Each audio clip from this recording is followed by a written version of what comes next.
pergunta aqui, pastor Silas, do EBD Fácil e Motivadora. O batismo com o Espírito Santo e com fogo é um batismo ou dois batismos, sendo o de fogo o de juízo? Bom, antes do senhor entrar nessa resposta propriamente dita, faz uma rápida explanação sobre o que é o batismo no Espírito Santo, que, aliás, é um dos capítulos do seu livro, né?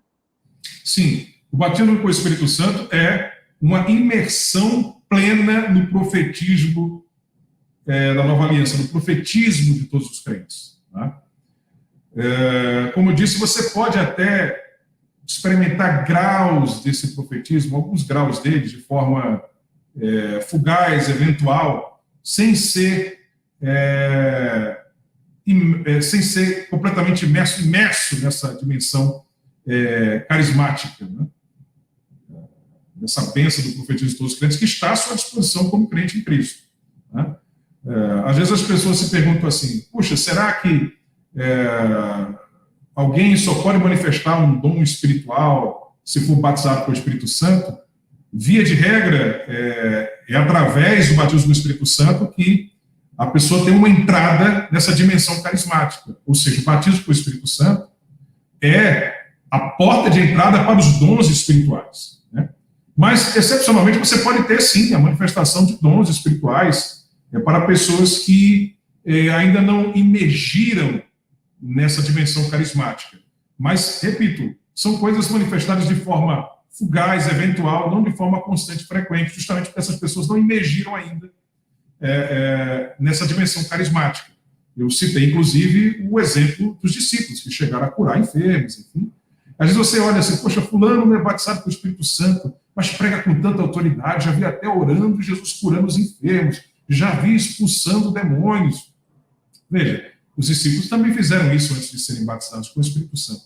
Né? Sendo que, obviamente, a coisa ganhou uma dimensão muito maior, muito mais frequente, inclusive foi ampliada, né? Dinamizada, ampliada, enormemente, exponencialmente, depois que eles passaram pela experiência do batismo com o Espírito Santo. E como o próprio nome diz, é uma imersão na dimensão carismática, um revestimento de poder. Veja as definições que a Bíblia dá a essa experiência. Batismo no Espírito Santo, ou seja, é uma imersão na dimensão carismática. Revestimento de poder. Né? Recebereis o poder do Espírito Santo. E o que você vê acontecendo? Manifestação dos dons espirituais, dos carismas. Né? Então, você vê a igreja ali avançando debaixo do poder de Deus. Debaixo do poder de Deus. Então, o batismo com o Espírito Santo é essa imersão, eu coloco plena, justamente para enfatizar. Seria até meio redundante, se é uma imersão, sugere-se que seja plena, mas para que não haja confusão, eu ainda enfatizei no meu livro, imersão plena, ou seja, um mergulho total mesmo. Não é colocar só o pezinho na água, né, entrar só até os joelhos, ou só até a cintura. Não, é como aquela visão lá de Ezequiel, mergulhar no oceano. Completamente. Deixar levar pelas correntezas do Espírito. Né? Então, o batismo do Espírito Santo é isso. E quanto à pergunta que foi feita pelo irmão, os teólogos pentecostais se dividem quanto ao entendimento dessa passagem. Você tem, por exemplo, vou citar o nome mais proeminente, né, desse primeiro ponto de vista sobre esse texto bíblico, Stanley Horton, que ensina que o com fogo se refere ao que o versículo seguinte fala, que é aquela manifestação do juízo divino por meio do ministério de Cristo. Né? Sendo que outros teólogos pentecostais, Frank Harrington, James Sheldon, Roger Stronstadt e tantos outros, inclusive este que vos fala, entende que esse com fogo se refere ao batismo no Espírito Santo. Porque ali você tem ele dizendo, ele vos batizará com o Espírito Santo e com fogo, não é?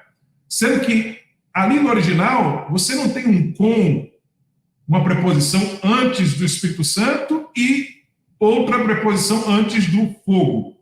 Não está assim. Vos batizará com o Espírito Santo e com fogo. O original está assim. Vos batizará com o Espírito Santo e fogo. E fogo. Ou seja, a preposição com governa o Espírito Santo e o fogo. que estão juntos ali, significando, é o que o texto sugere, uma mesma coisa. Horton está absolutamente certo em relação ao fato de que a profecia do Batista se refere a duas missões do Messias. Claramente se refere a isso. Uma missão especificada ali no primeiro versículo da profecia dele, quando ele diz, vos batizará com o Espírito Santo, né? E que nós enfatizamos que com fogo está junto disso. E a segunda missão é a do versículo seguinte, que diz respeito a algo que vai acontecer quando? Vai acontecer no futuro. A continuação da profecia diz respeito à segunda vinda de Jesus, né? Quando ele vai fazer a purificação de Israel, separando ali os justos dos ímpios. O texto diz que ele vai separar o trigo da palha, né? O trigo representando ali os justos, a palha os ímpios, né? E pegará a palha e jogará no fogo que vai arder continuamente, né? Esse fogo diz respeito ao juízo, né? E ali o texto fala da purificação, né? Purificação da nação, algo que é profetizado no Antigo Testamento também. Mas isso é o que Jesus fará na sua segunda vinda. E o que o Batista faz, João Batista, nessa profecia, é comum nas profecias veterotestamentárias.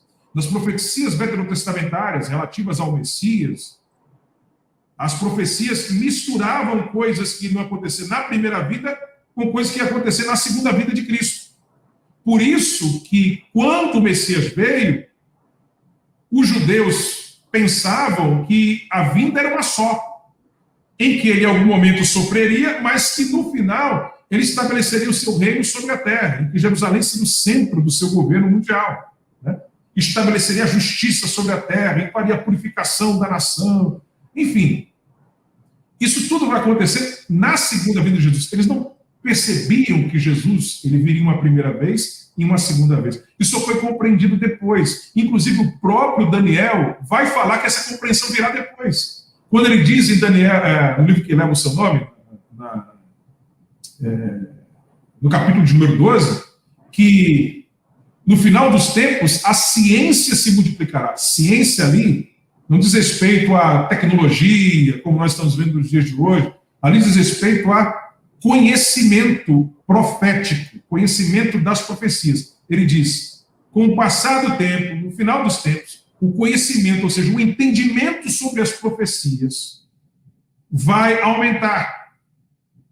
A começar do que ocorreu por ocasião da vinda de Jesus, da primeira vinda de Jesus. Que os discípulos, então, começaram a entender que algumas das profecias relacionadas ao Messias diziam respeito a uma segunda vinda. Então, você tinha duas vindas de Jesus, ok?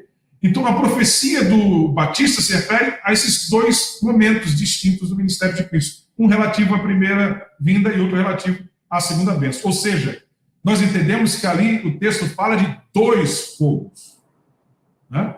E ali o Batista usando fogo em contraste com o ministério dele, que era o ministério que trabalhava com água, né? A água simbolizando ali o arrependimento, né? Ele diz, eu vos batizo com água para arrependimento, mas vem um após mim que vos batizará com o Espírito Santo. Com fogo. E veja, essa bênção com o Espírito Santo e com fogo, né, se refere a crentes, porque ele diz, eu vos batizo. Ele está se dirigindo a pessoas que foram, que estavam atendendo ao chamado para o arrependimento, estavam sendo batizados por ele. Eu vos batizo, e eu que vos batizo com água, vos digo que o que vem após mim vos batizará. Batizará vocês, que estão sendo batizados por água, por mim, através do meu ministério, vos batizará com fogo, ok? Com o Espírito Santo e com fogo.